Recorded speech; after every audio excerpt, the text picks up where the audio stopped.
ഈ പദ്ധതിക്ക് തുടക്കം കുറിച്ചത് ഉമ്മൻചാണ്ടി സർക്കാരാണ്. ഈ പദ്ധതി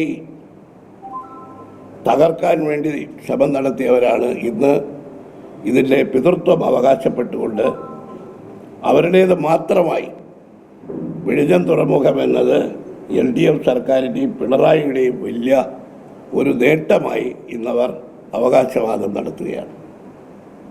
ഒരു സർക്കാരിൻ്റെ ഒരു വലിയ വികസന പദ്ധതി, അതും ഉമ്മൻചാണ്ടി സർക്കാരിൻ്റെ കാലത്ത് ആരംഭിച്ചു, പിണറായി സർക്കാരിൻ്റെ കാലത്ത് പൂർത്തിയാക്കി. അതിൻ്റെ പിതൃത്വവും അതിൻ്റെ മുഴുവൻ നേട്ടവും പിണറായി സർക്കാരിന് മാത്രം എങ്ങനെ അവകാശപ്പെടാൻ കഴിയും?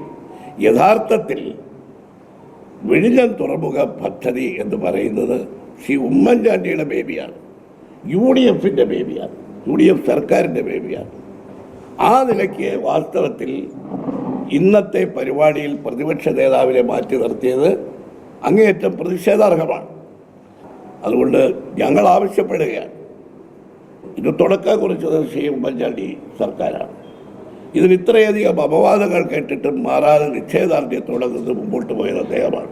അതുകൊണ്ട് ഈ വിഴിഞ്ഞം തുറമുഖത്തിന് ഉമ്മൻചാണ്ടിയുടെ പേര് നൽകണം എന്ന ആവശ്യം UDF ഗവൺമെൻറ്റിൻ്റെ മുമ്പിൽ ഉന്നയിക്കുകയാണ്. KPCC പ്രസിഡൻറ്റും പ്രതിപക്ഷ നേതാവും എല്ലാം ഈ ആവശ്യം ഉന്നയിച്ചിട്ടുണ്ട്. അത് ഞാനും ആവർത്തിക്കുകയാണ്.